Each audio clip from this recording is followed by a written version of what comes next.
Hello, everyone, and welcome once again to the Rambling Gamer Podcast. For those that were wondering, yes, we're once again with Dante Zero. And for those that were wondering about where we were last week, well, I got a really good explanation for that, and you can thank our good friend Kryptonite Dragon for that because, like, yo, man, you should use that software program. It's perfect. It gives all kinds of good stuff, and it's been really great to me. Well, that program is kindly not very good. It's messed up the recording and it cut off like the last half hour of the podcast. I was in Which a is certain mood where I was like, and it was like, around 10 and I had other stuff to do. So you were yeah, like, I'm too angry for this. We don't do then. mhm, So yeah. So we took a little bit of a break. Cool story, bruh. But let's get into it. yeah, about next week. Because next week GTA 5 is coming out and we may or may not have a podcast then because I'll be heavily addicted to my new drugs. So expect a podcast at some point next week. It just may be late or Yeah, uh, that's a good one. It might or it maybe might not be short on Thursday as always. It might be a little bit later. or Mm, short. probably both. But let's just dive right into the PlayStation Store update that was obviously once again released. This week you can pre-order on the US Store Call of Duty Ghosts. You can also pre-order the digital Hardened edition and you can also pre-order the Season Pass. Is this a good thing or not? Because I've got to admit, I looked at the US store update and saw that, and I was kind of like, yeah, I'd probably go with the physical version of it. Um, it just seems like when you look at the digital hardened bundle, it's about the same price as the physical hardened bundle, and I just think that if you get the physical one, you're probably going to get the better deal of it, because at least you get the nice case and it holds its trading value and so on. I'm just not liking the idea that they've priced a hardened bundle, even though it's digital, at the same price as the physical one. Seems a bit weird. Well, it's I get still it. it's still I just a it's still just the digital content and some yeah, people may not feel for like the hard case or whatever because I mean a few people that I know get that stuff through the store because for example in Brazil it is way expensive. yeah, So at least you can share it. But then as again, I still come back to it. I can understand people buying full retail titles that are digital, um, that don't necessarily have like huge amounts of DLC, etc. I kind of get that. And in those cases, that's fine. But when we're talking about something that has so many premium bundles, it just seems very odd to do it digitally, regardless of all the pros and cons against it. yeah, but you know it's Well, I'm not I mean I'm personally I prefer getting you know, a retail copy and not, digital because I tend to not play digital games. I yeah. don't know why, but it just happens. But I was going to say on the flip side of it, regardless of personal opinion, I suppose we should all, in some respect, be a little bit grateful that Activision have bothered to do that, yeah, I because it's mean, it's certainly a great something they thing. haven't That's done in the past. So, for those that have Blu-ray drives that are broken, etc., and can't buy retail games, I suppose, in for that camp of people, it's going to be a great thing. So, yeah, especially like now you can use PayPal and everything, which is yeah. nice. It's just very nice. I'm just curious though. The other thing as well with this is that while they've put all these pre-orders up for the PS3 version, there's absolutely still no real mention of how this trading scheme to getting the PS4 version for like $10 is actually going to work. Especially if you buy the physical one or the digital. Do you have to buy the physical one or the digital one? Or, you know, it would have been nice if when announcing that this was coming on the store this week, that they would have actually clarified that a bit, because as fun and interesting as it all is, we're missing a lot of details on it, and that's not going to bode well with a lot of people. Yeah, but So, most of the people that play Call of Duty don't really, yeah, but even care. no, that was the thing I was going to say, is that people who do play Call of Duty will actually care, because there's no details on it. You know, because I was speaking to my sister about this actually yesterday, and I was thinking, I said, to be honest with you, as much as I like, the, what I've seen in terms of some of the changes they've made to the new Call of Duty game, I'm kind of like, I wouldn't mind getting it on both platforms. I don't get the thinking behind, if you buy it on one platform, you have to upgrade to the other version. I'd be like, well, why can't I get it for both platforms? And I don't think I'm alone in that majority as well. So if that's the case, why isn't there like a buy the PS3 and PS4 physical versions for a reduced amount? Because that for me works a lot better, and I think that would be the same for everybody else. If instead of paying, if it's $60 a game, Hmm. yeah, and it's the same for the PS4 version. That's what, $120.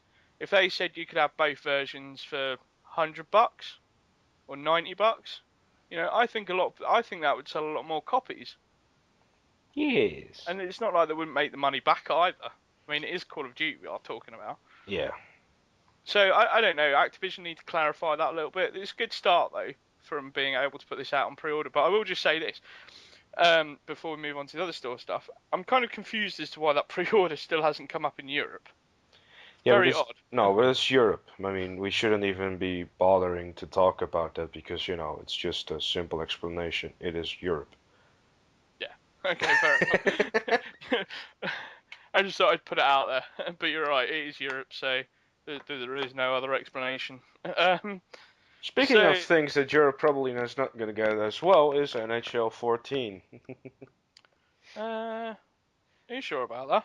No, but I was just making a joke there. Oh, okay. No, but That flew over my head. PS3 games, Puppeteer, NHL 14, and Street Fighter, versus Tekken. Well, that's I think the pick of pretty old game. I was going to say, I think the pick of those is really going to be the Puppeteer. If you've seen a majority of the reviews have been extremely positive. There are demos available in various regions.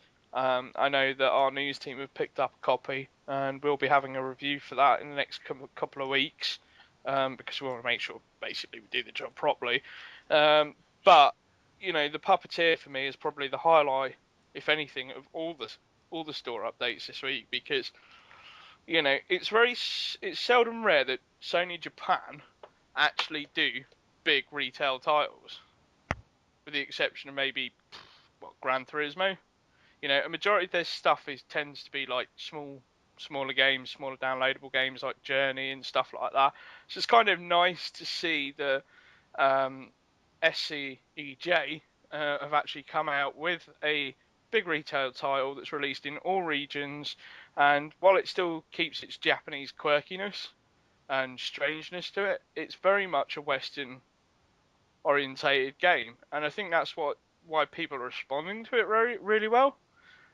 So it'll be interesting to see how many people pick that up, but it is at a lower price as well. We should probably just point that out.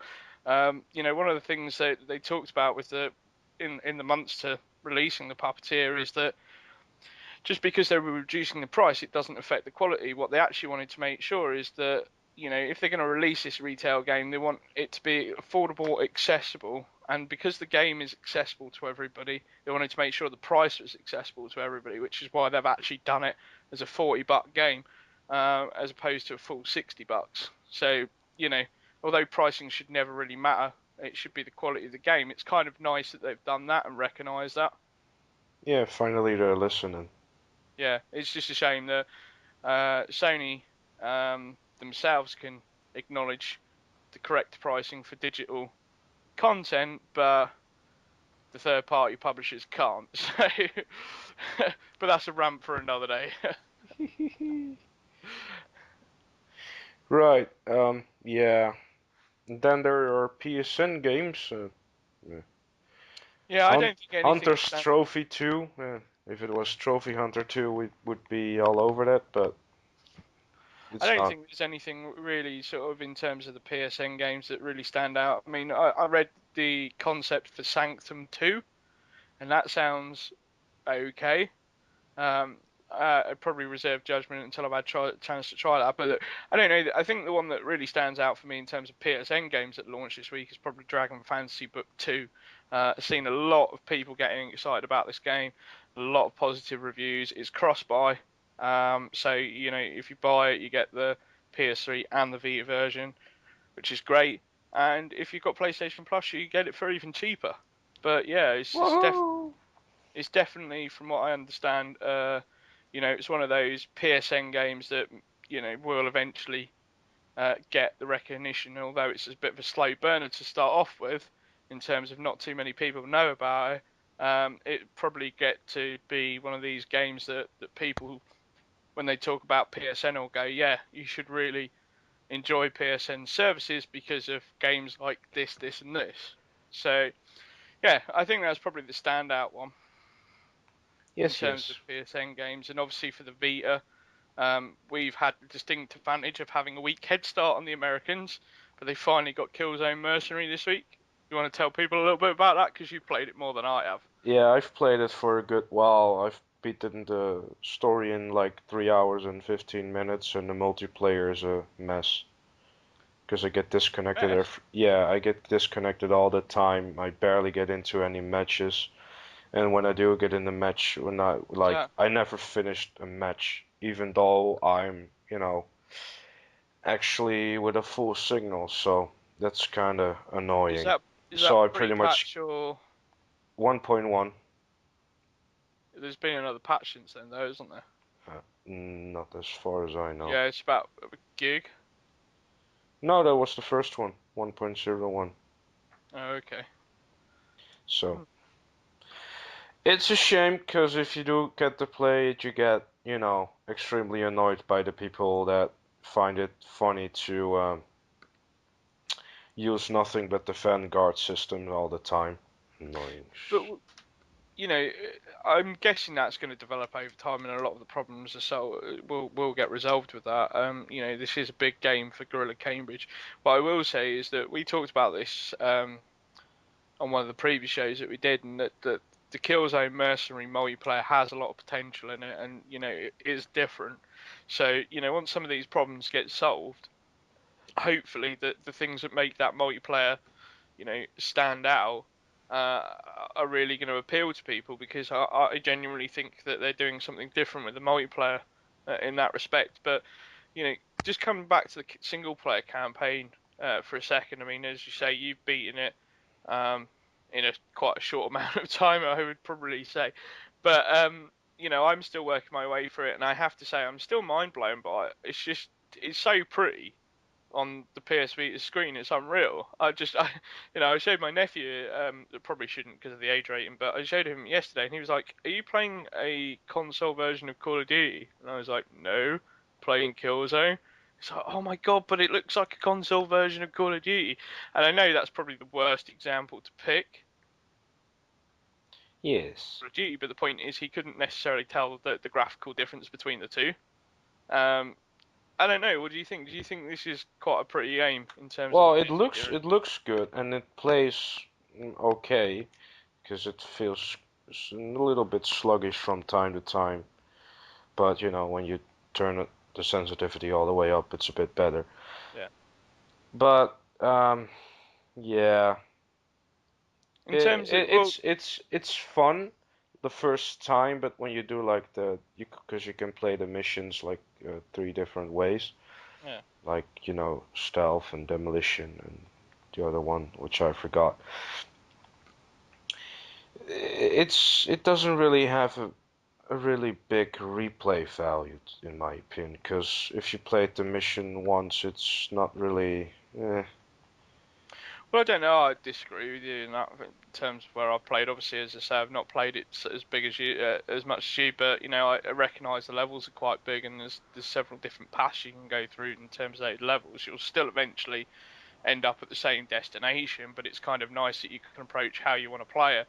And they actually execute that pretty well, as opposed to a majority of first-person shooters that go, "Hey, you can play the way you want to play," and then they just throw like billions of bad guys at you. That's to the point of where you can't even stealth it if you wanted to. So I don't know. I think they've done a pretty good job on it overall.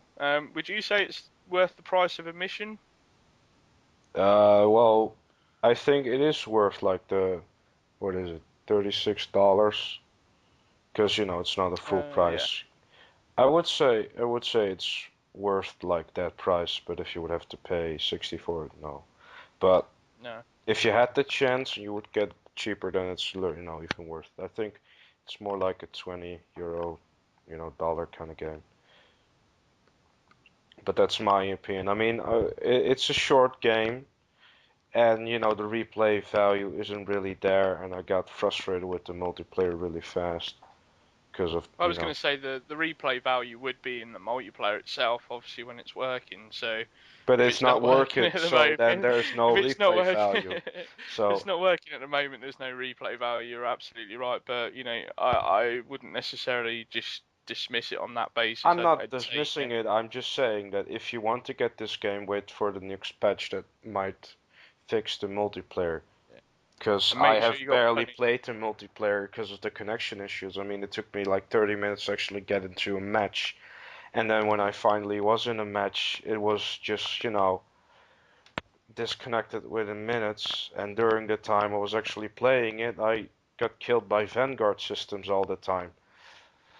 It was really frustrating for me at least. But Well, I reserve judgment on it. I'm still playing it. I still think it's one of the prettiest games that I've oh played yeah, on PC. it It's is still, it is pretty. It's like a pretty thing. But a yeah, game being pretty, I look at you, Crisis, isn't always good because you can yeah. have the best graphics in the world and yet Yeah, have a but really it's crappy down game. to the core playing. It's down to the core gameplay experience you get from it, and so far it's been pretty good for me personally. But I think we're gonna have a review up on that shortly anyway, which is great because as I say, we do try and we don't we could have launch day reviews for everything, but then it doesn't take into account when things break on day one and how much because it's inevitable these things happen, especially if you've got like there's only so much a company can do in terms of server testing. So then if you've server tested for 100,000 people, and then all of a sudden the word gets out that your game's brilliant,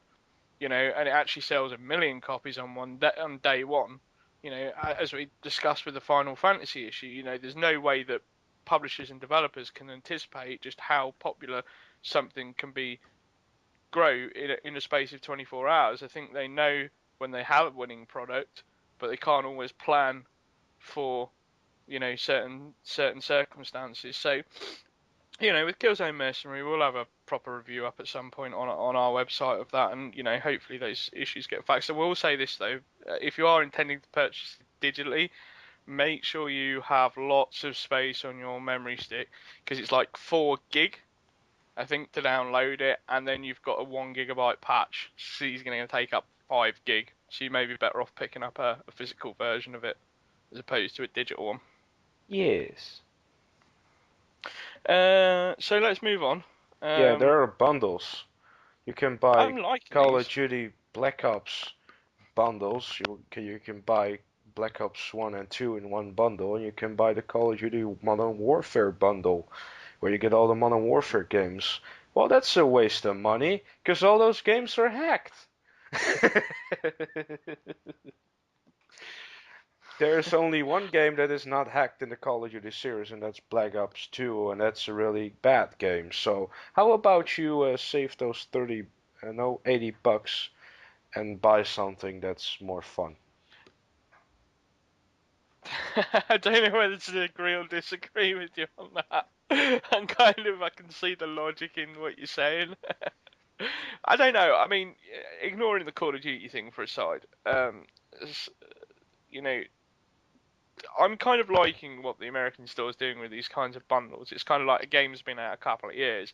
Let's bundle it in with its sequel and all the DLC for a cheap price. I'm really digging that. I kind of wish it's something that they'd start doing in Europe, but the fact they're doing it in the States is great. I mean, we should just point out it's not just the Call of Duty games that have been bundled together. The Aliens Colonial Marines with all the DLC is on offer at the moment for quite a cheap price. And say what you will about the quality of it, but the thing is, these bundles are starting to become more and more frequent on the store. So do watch out for them. I do think they're a good addition.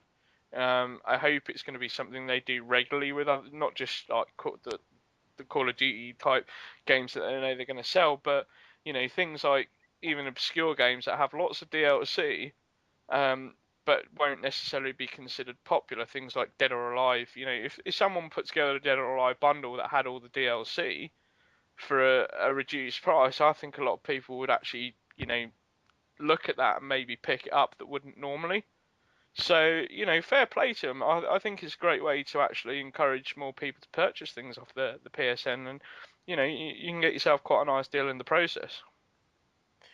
Yeah, yeah, but I mean, it was just my Where's my opinion of. Rockstar bundle? Well, there was one like last year or did I no? I think it was Yeah, but 2011. yeah, but wasn't that on disc and it had like Red Dead Redemption, something else, and something else? I can't remember what it was. Red Dead Redemption, Midnight Club LA, episodes from Liberty City. I think it Yeah, was but those if you could, games. yeah, but if you could imagine a digital bundle that had Max Payne 3 and all the DLC, the Undead Nightmare, Red Dead Redemption, and all the DLC, LA Club and all the DLC, and GTA 4 and the episodes of Liberty City, and any other Rockstar game on PS that's released on PS3 with DLC packs, and then put that all together for a bundle for about $100, $120. Who wouldn't buy that? It's got to be better than if you pre-order GTA 5 digitally, you can have a 75% discount off all our products. Nah, no thank you. I'd Stop rather have a whining. nice big bundle with all of them together. Hey, I have a right to whine. This is the Rambling Gamers. Ha! Shameless plug-in. Put it in. We hadn't How done can you this shamelessly plug your own podcast when you're on that podcast? I mean, because how is we. that shameless plugging? It's shameless because we do it in such a cheesy fashion. Right. Instead of having a little, we need to get a jingle. We can Yeah. just play a little Here's your jingle. jingle. Do. Right. So, anything else of note on the US store update this week? Meh. No, just plenty of discounts. Most of the stuff I've already mentioned. Uh, no, I think that's pretty much it. Other than a bunch of DLC for Dead or Alive 5, which just never seems to stop churning out DLC at the moment. The only thing I'd probably add to all of that is there is now a demo for Diablo 3. Um, which is pretty cool. If you're if you're not sure of dungeon crawlers or if Diablo 3 is worth the money, at least you can now download a demo and check it out for yourself. And American PlayStation Plus owners get Galaga Legions DX. Not really sure why the US store is going back to um, having PSN games as its main content offering, but each to their own, I guess. Yeah, they're not Europe, so it's So fine. But yeah, as moving long as we on. get our full retail titles in Europe, I'm happy. Yeah. So should we have a look at So the EU store? yeah, the European store has a nice deal for Hitman Absolution. The special edition is now on there. The digital content edition is on there too. So, Is and you that get the one 10% discount if you are a PlayStation Plus member. Woohoo! that that Absolution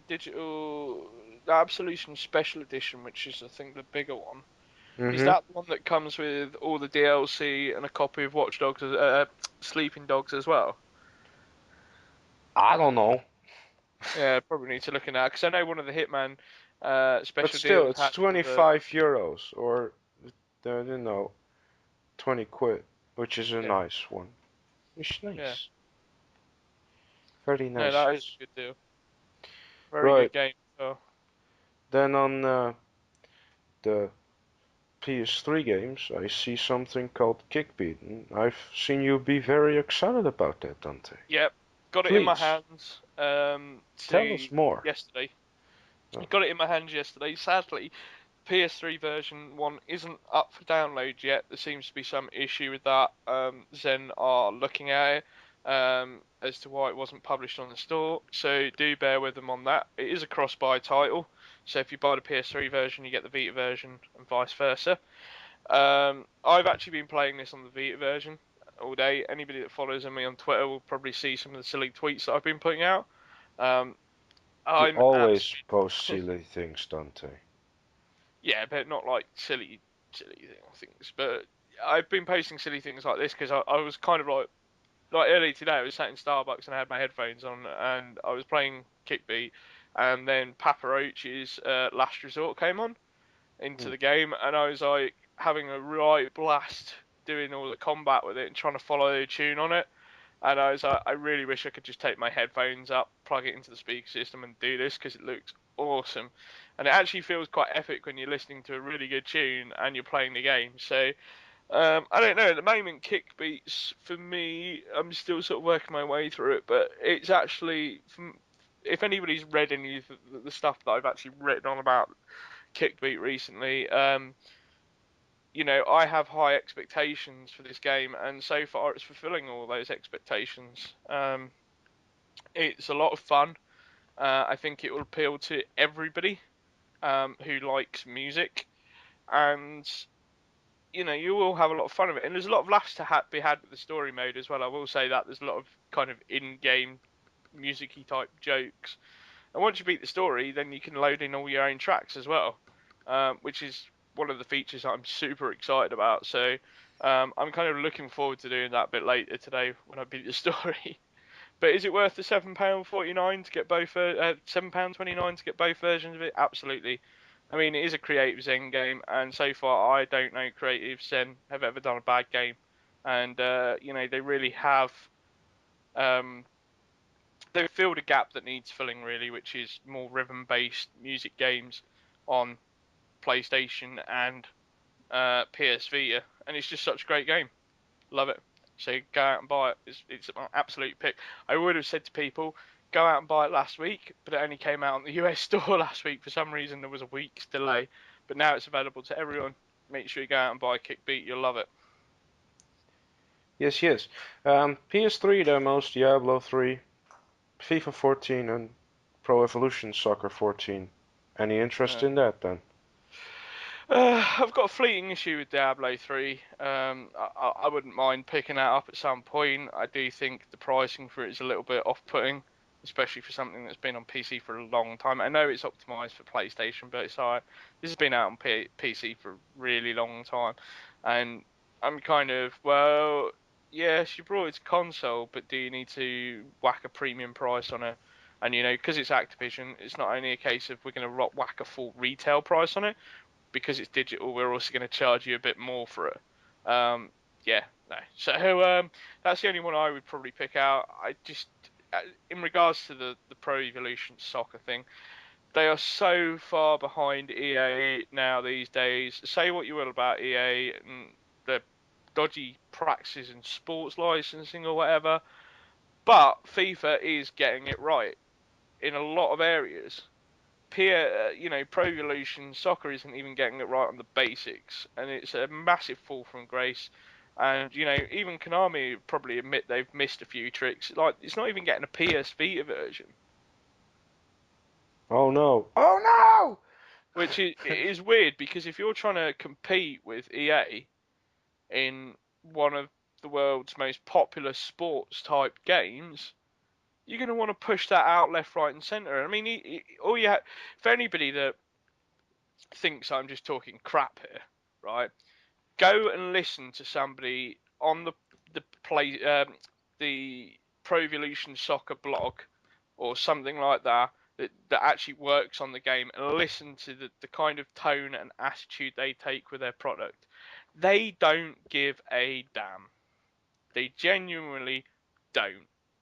It's a case of when they talk to fans, fans will ask them a question and they'll be like, meh, whatever.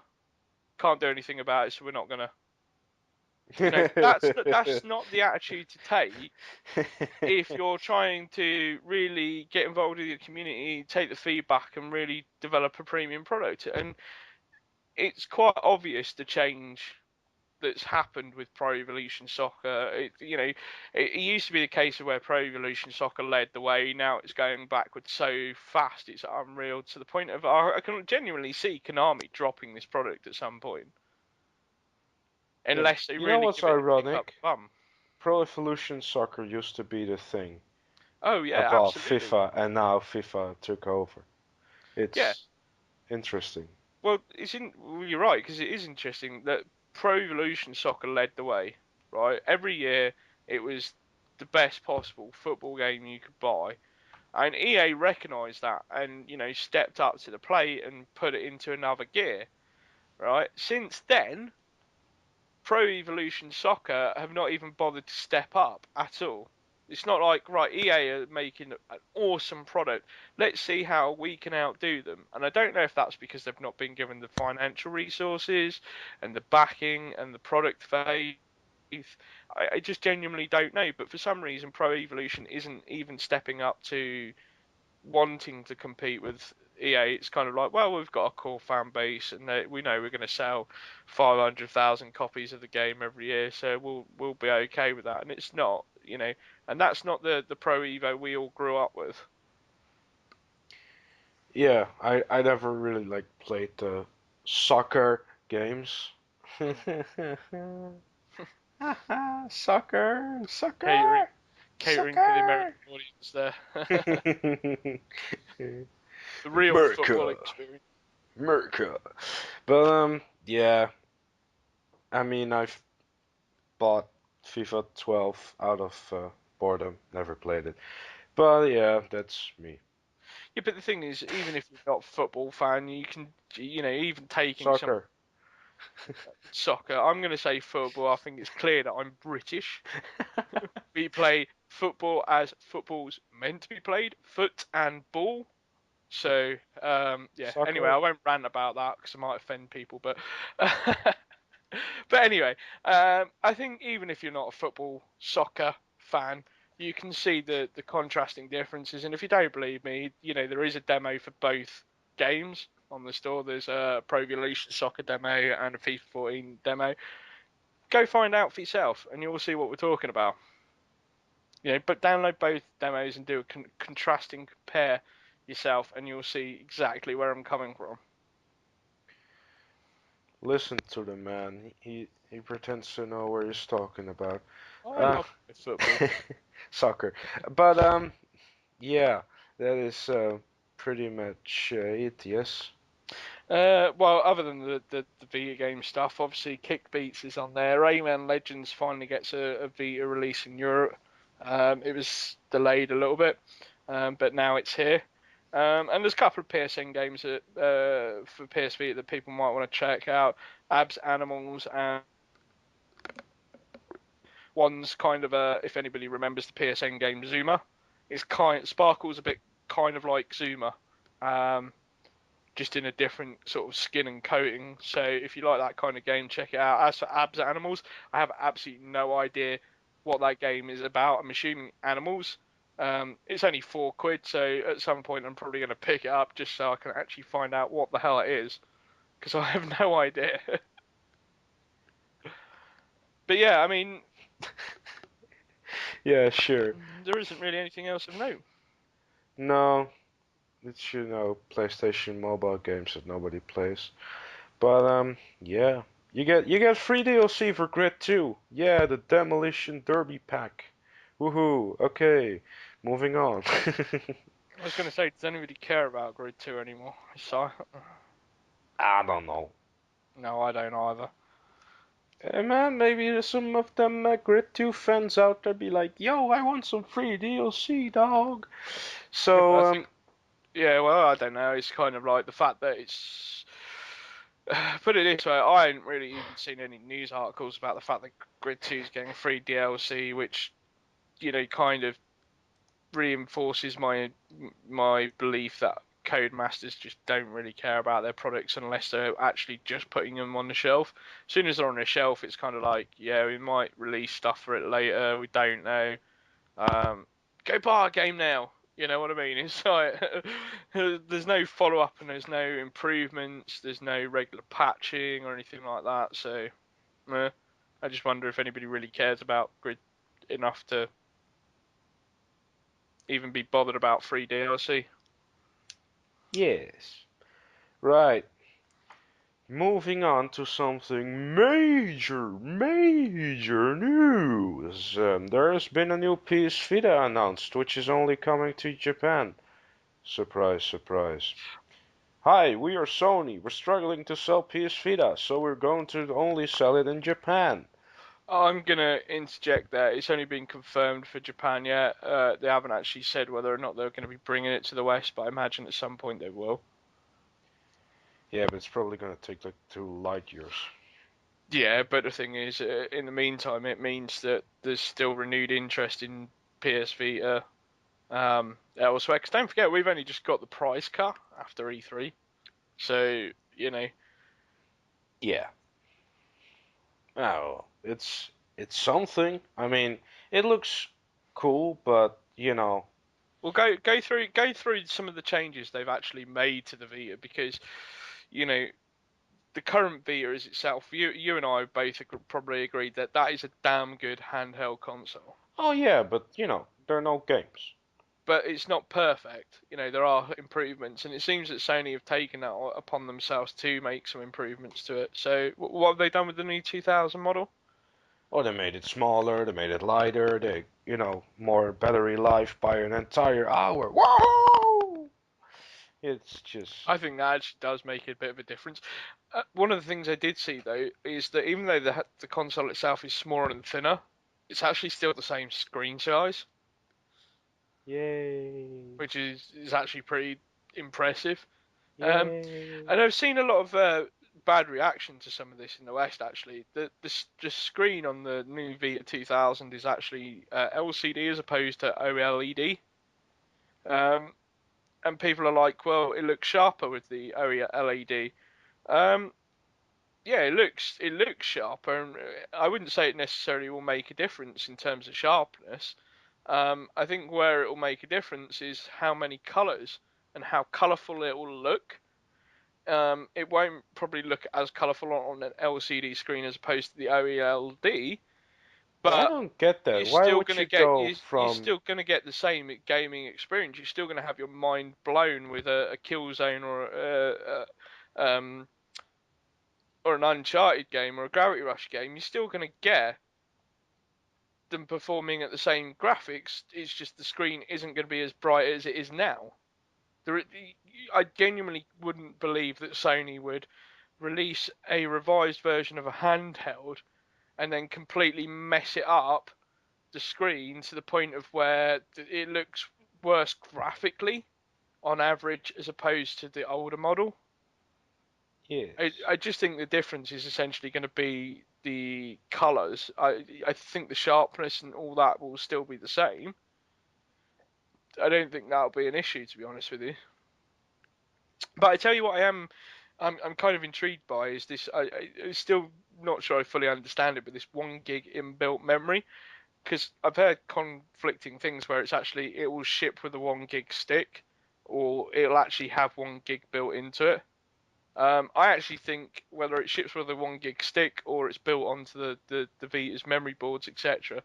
I actually think that's pretty damn good because it means that now when you buy your Vita out of the box, that you don't have to when you go to purchase your brand new PS Vita, you don't have to worry about getting a memory card there and then straight away.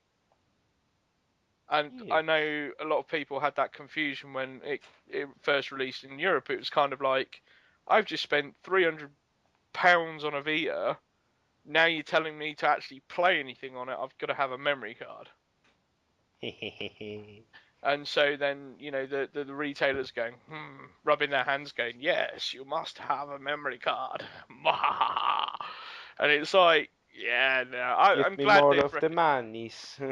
exactly. So I'm kind of glad they've fixed that problem a little bit with that. And the the other two things with the Vita 2000 that makes me wonder if it's worth actually swapping if and when it does come west, because I still want to keep a 3G model of it, but I would be curious about swapping because not only does the new Vita 2000 have raised sticks, so you know the sticks on the Vita at the moment they've actually made them a little bit taller, which I think is a lot better.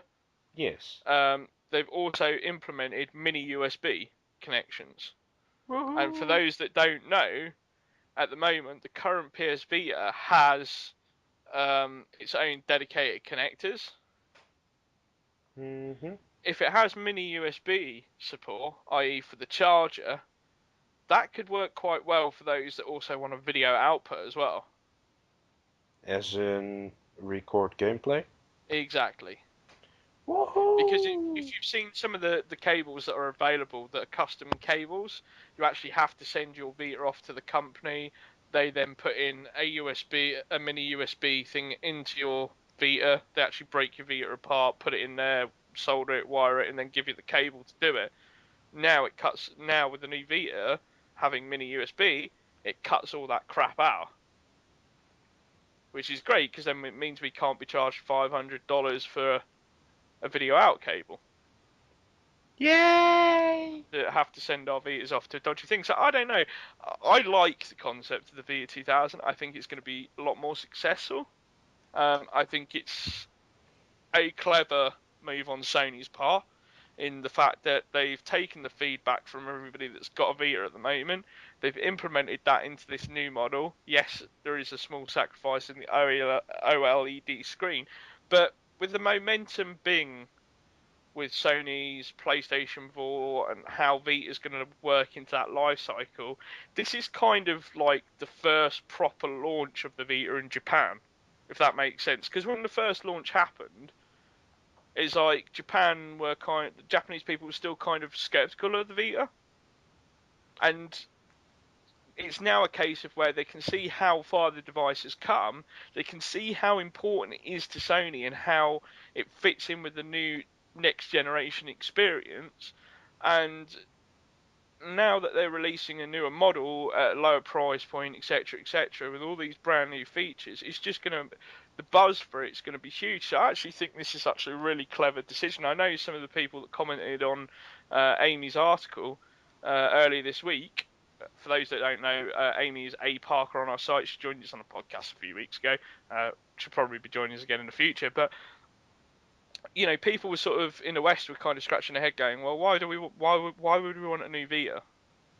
And actually, when you think about it from the Sony side of it, and the fact that it's the current old Vita, as it were, isn't still selling that well in Japan, it needs that Pink excitement. It color needs on that. their PS Vita to be able to sell it. Well, true. It Because works. we all want a pink PS Vita, don't you, Dante? Yeah, absolutely. But no, it does work for Apple, it works for Nintendo, and it certainly works for Sony PS Vitas and thing. And I tell you what, now I'm gonna call this now, but when that Final Fantasy X HD Special Edition Vita hits the market, the Vita 2000, I'm telling you now that will boom sales in Japan like nobody's business. Duh. Because in Japan they like I'm shiny things. I'm just jealous, but yeah, don't. I just want to kind of hope that I've got it across to people that, you know, for those that are skeptical that the new PSV is coming out, you know, there is a good reason for it. Think of it this way: if Sony, it shows that Sony are actively still believing in the product and the concept of the Vita, and if it means that as an existing Vita owner, you have more people to play games with, anything that does to drive that audience has got to be a positive. Yes. You Yes, don't seem yes. to be disagreeing with me on anything, which is kind of worrying for a rambling gamer because we normally disagree, and now you're just like, Well, I mean, it's a good thing they try and bring out a smaller PS Vita. Because the thing is, if you have a smaller thing, you can say, hey, it's new. And when you have 12-year-olds who are too dumb to understand, they will think, look, mom, it's new. Then, that's the way. And like, hey, look, shiny, it's pink. I gotta have it. You know, Yeah. stuff like that. I've heard so many arguments for people bitching about the fact that they still think the PSV is still quite large, and I'm like, how small are your pockets? Do you know what I mean? I can fit mine in my pocket dead easy. So at least it'll get rid of a load of those arguments of I'm not going to buy it. It's massive. Meh, meh, meh, meh. So like, nah, you'll fit that in your pocket easy. Yeah, And speaking of continuing the Vita discussion, PS Vita TV was announced this week. You want to tell us more about nah, you that? Because can. I don't really understand it. I don't understand it either. Should we try and explain it? We can. So what, as far as I understand it, the thing makes you able to play on your TV with your PS Vita and vice versa. That is as far as I understand it. I mean, the only thing I understood from the trailer was that people were on drugs because they kept smiling so much and the controller wasn't on. But I just, I mean, those commercials, man, they always are the same. Oh, we're having so much fun. Oh, this is so cool. Oh, I'm having the greatest time of my life. I think they're not staring at the screen. I think they're staring at the guy in the suit with the briefcase full of money. I think that's the only way Give why me they're the money. smiling. I don't know actually. I saw the interesting kind of um, video that Sony Japan did, which was like a day in the life of PlayStation. And yes, it was all like pretty and it was all nice looking people going about their daily business. But actually, in the grand scheme of things, you could, ignoring that for a second, what they actually did was demonstrate how all these things work together, which I thought was brilliant because actually Yeah, sure. Like you're that's going to going be to your great. school and you're going to sitting in the middle of your cafeteria going like you're having the time of your life. In the real life, you would have some That's not true. I not sit there. nice person just go ahead and shoot. Yo, man, you're a nerd. I'm just gonna grab your PS Vita and ram it on the floor and, stand on it. I Yeah. mean, that's not reality. I mean, those 12-year-olds be like, "Oh, ma, look, man, I can buy, if you buy that, I'll be happy and sitting at school playing my PS Vita and be such a happy guy." I mean, get out of here. The reality is you will be laughed at. You have a very dark, skeptical view on the world, don't you? I do. Because I was going to say, I've done it at college. Nobody said anything to me, and I've done it. As you know, I take my Vita with me every time I go to Starbucks, and you know, I don't get people want to rip it out of my hands. So I don't know. I think it's because I we're have just I have my reasons for it, so. yeah, yeah. But I was going to say, I think it's because we in the West aren't used to seeing it that way, even though we do it. We're not used to actually seeing those kinds of things go on, even though they do. So it's kind of nice the way they demonstrated all of it. But my understanding with the PS Vita TV thing is it's kind of like it's been created to kind of combat this new fad in USB gaming devices and the potential of Apple and Steam doing these USB devices as well. It's kind of been brought in to combat that, but also to help encourage people who don't necessarily want a PS Vita piece of hardware to still be able to play PS Vita games. So essentially, with the PS Vita TV, you get a USB device that plugs into your TV, um, Neat. and you can actually put PS Vita memory cards and uh, game cards into it, and it will play them. Although it's not necessarily been confirmed which titles will be compatible. Some of them won't. Others are being patched, so Sony will release more details on that in the coming month. The PS Vita TV thing is about $80 in Japan money. So it's actually pretty cheap for what it is, and it connects with your PS4 Which isn't even out yet.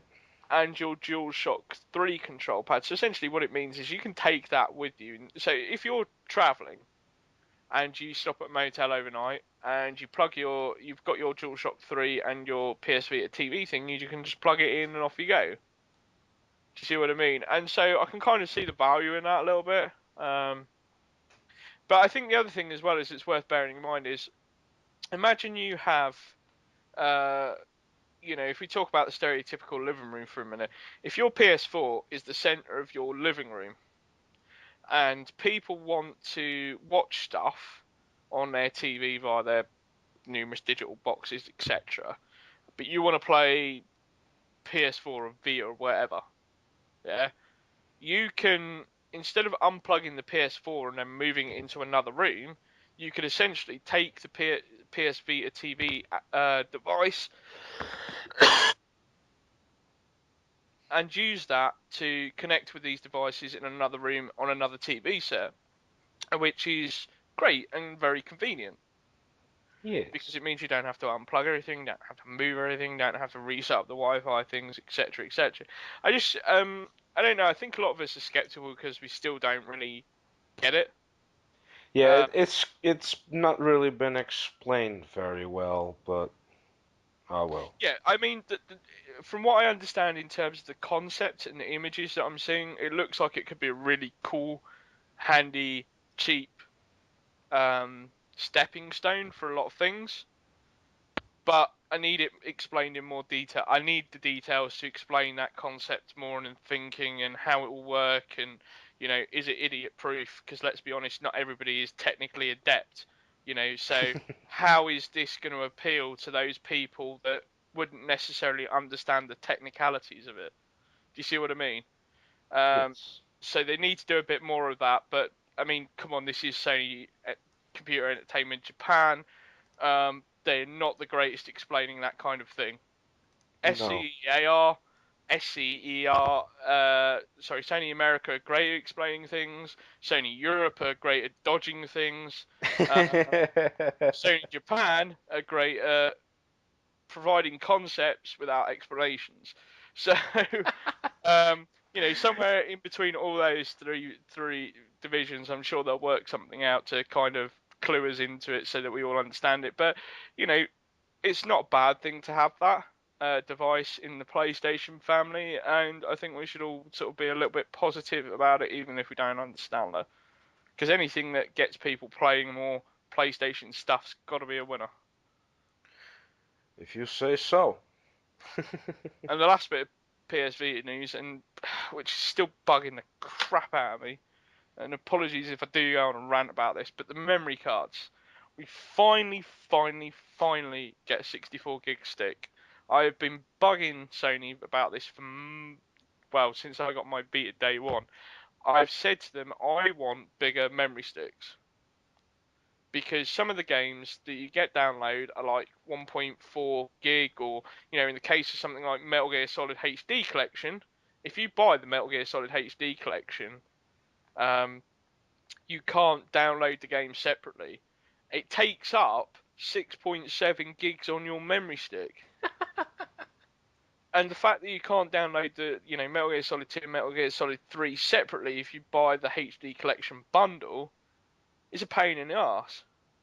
So, I want to have the space to be able to put as many games as I can on my Vita memory stick. And as you know, with PlayStation Plus being what it is in terms of the Vita content, which has been great, I'm not the only one in that boat. So I've been pestering them, and especially Shuya Ishida for well over a year now to say, look, we do want the bigger memory sticks, and we want them, but we want them reasonably priced as well. They've taken on board, that the memory cards need to come down in price, but the fact they've now released a 64 gig one is great. I just wish they weren't so quiet about whether or not it's coming to Europe and the North America regions, because that's just ridiculous. Why dangle the carrot and then not say anything more? Yes, but Because would you get a 64 gig stick if it was priced reasonably well? well, I don't have I'm broke, but I mean I would. I think if like because memory I can get a 1 terabyte external HDD for like 100 euros. Why would I have to pay the same amount for 64 gigs? Yeah, It's I'm not even bothered really about contrast. I'm not even bothered about comparing it to, hard drives for well, I mean it should be the use same because it still stuff. is memory. Well, no, I get. Well, see, here's where I'm with it. I wouldn't compare it to like a PC hard drive because yes, it is still memory, but we're talking about different formats, and without boring people to death with the geekness of it, I Yeah. get why PS Vita memory cards can be slightly expensive, and I kind of get why Sony went with that system with the proprietary memory cards. Because let's be honest here, proprietary memory cards are a hell of a lot harder to hack, break, etc., etc., and copy. What I don't get is that, to justify it, Sony has to sell lots of them. Does that make sense so far? Yeah, sure. Sony have to justify the use of proprietary memory by making it readily available to everyone. Yet they price everyone out of the market, and that's where they're going wrong. I think most people are fine with the proprietary memory as a general sweeping statement. I think people are happy to have specific Sony Vita memory cards to run all their stuff off. What they're not happy with is that it's way more expensive than similar systems of that ilk, and Yes. that's where the problem is. So, Sony have acknowledged that after E3. They've talked about reducing the price. They've talked about the mega packs, and that's all great and well.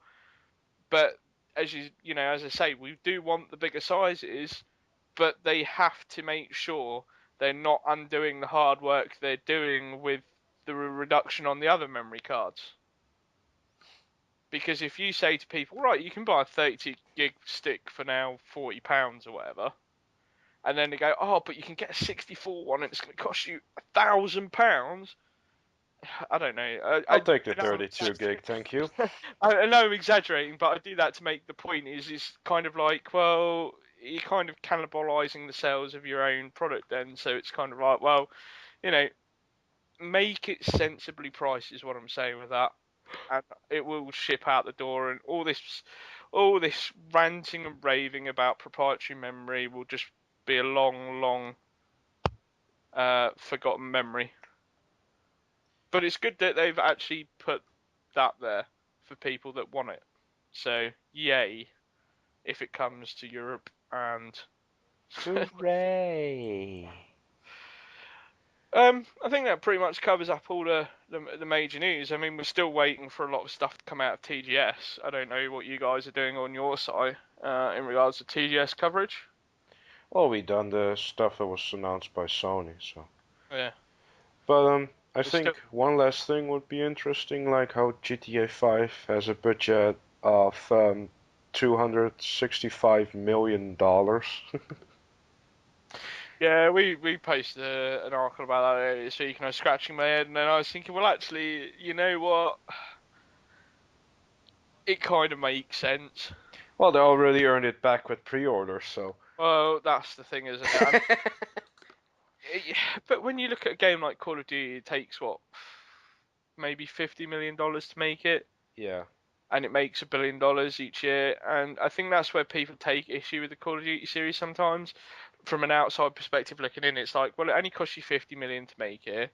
You've made $1 billion. So why don't you invest the money back in, spend 100 million making that the best possible Call of Duty game you can? Nah. As in, instead of setting the yearly budget at 50 million and that's the end of it. And you can kind of see Rockstar's philosophy with it, which is, well, we spent, you know, whatever the numbers are. I've seen numbers from 175 million to 260 million dollars. I'm sure Rockstar know a rough idea of how much it's cost, and they probably won't necessarily confirm or deny specific amounts. But the thing is, even if it's cost that range of money, when it goes on sales and it becomes that $1 billion game, they can still look back and say, well, not only did we make $800 million profit, but we have made one of the best games this generation. And they can take pride in that, and I wish more developers would do that. Yeah. It's a very valid point to say. I can't believe that, you know, it's like when people say Sony first party games aren't successful, and it's like, The Last of Us is a brand new IP, cost Sony about $70 million to make. It sold 3.4 million copies and still selling. that's a huge success for them, and they've produced one of the best games of the generation. I agree, yes. So, you Well, I know, mean, the thing is, right, there should be a lot more new IPs, but the problem is it's a risk that a lot of developers and publishers don't want to take, which is kind of meh. It's not really fun. Because then you get the same stuff every year. You get an Assassin's Creed, you get a Call of Duty, you get a this, you get a that. yeah, but here's the thing though. We get complacent that there isn't enough IPs and new IPs on a yearly basis, and it's down to the manufacturers of the machine to set the standard in terms of releasing new IPs for their systems. Because for them, if a game doesn't sell well for the system, it's not a fiscal loss because they're still investing in the product catalog and where the money actually comes from is actually selling then the hardware. Do you see what I mean? So they kind of got to do it, but from third party publishers, they make it out like it's this big risky thing, and really it's not, because any losses they make from a new IP can be offset by the success of their regular franchises, and it's working in certain cases. I mean, look at Ubisoft for example. Watch Dogs is a huge financial commitment in terms of what they're trying to generate and um, make it a successful franchise into the future, but they can offset any losses with it against the sales of games like Assassin's Creed, for example, and other Ubisoft titles. So for them, it's not even really a risk. Yet EA, on the other hand, are like, well, we would rather risk more by spending more money on established franchise we already have, as opposed to investing in a hell of a lot more new IPs than we normally do. Yes. Well, yeah, I mean, I'm not really surprised that they have such a big budget because it's Rockstar and they like to advertise and all that. But there have also been some website updates that you can check out, some radio station previews and some commercials and everything, which are obviously hilarious. The map has been leaked. It's been confirmed by Rockstar. It's pretty huge, and 50 people are square miles? 49 as far as I've seen. Call it 50. Well, let's just call it 50 then for you. But people are saying it looks like a Ninja Turtle, and that just totally ruined the game for me. If it looks like a Ninja Turtle, it just makes it even more awesome. So Ninja Yeah. Turtle, awesome. But yeah, people are saying it looks small and stuff, but then there's the argument of, it's zoomed out, and San Andreas was Well, 13.9 square miles, I and was going to say this that is logic 50, that so logic is flawed, because technically, if you look at a picture of the Earth from miles away, it looks small, but actually in reality, when you get the closer you get, it gets bigger. exactly. So that's a So flawed argument. There you go. If you ever want to have an argument with people that are slamming GTA, you can now use that. I don't give you my worry. permission. Don't worry, I'll tell him the way I do it, but we want to get an iTunes, so I won't do Yeah, that. no worries. Right. So we've kind of gone a little bit over, but there was one other thing that I just wanted to throw in there. I won't discuss it in length, but for those that know me, they know I'm a big Assassin's Creed fan. Loved Assassin's Creed Liberation on the Vita. It's coming to PS3 next year as a HD remake. I know you were skeptical. I saw your tweet the other day. You were like, HD Yo, versus dog, HD. I heard you like HD games, so we made a remake of an HD game. Yeah, I know you're a bit skeptical of it, but I absolutely love that game on the Vita. I thought it did a lot more. It still kept the Assassin's Creed formula, but it introduced people to a lot more in terms of gameplay mechanics and the fact that there was a female lead. And we had this discussion before, you and I, about putting female protagonists in, Yeah, that just for was the sake last of week. it. That part didn't get recorded, and Yeah, but we've had that discussion before, thanks, and actually, Katie. we've had that discussion before, and actually, Assassin's Creed Liberation with a female lead, they don't make it a gameplay mechanic. Aveline is actually quite an interesting person, and especially within the time period is set. So I'm excited for that, because even though I've played it, I know that not everybody was sold on the idea of an Assassin's Creed on Vita, and so the fact that now everybody who has a PS3, which is in their millions, will now get a chance to play it. I'm really happy for that news. So, Ubisoft, you have my money for next year. Yeah, speaking of females in games, you can hire strippers to your apartment in GTA Online. Should we leave it on that note? Final news story of the week. You can hire strippers in GTA. Yay! Thanks for listening to the Rambling Gamer. Woo! Uh, Virtual that strippers. was just plain perfect. Come on. I just. Yeah. uh, Everybody loves a bit of virtual boob. right. Just so we don't close this on a sexual note, you won't be able to create your content right away.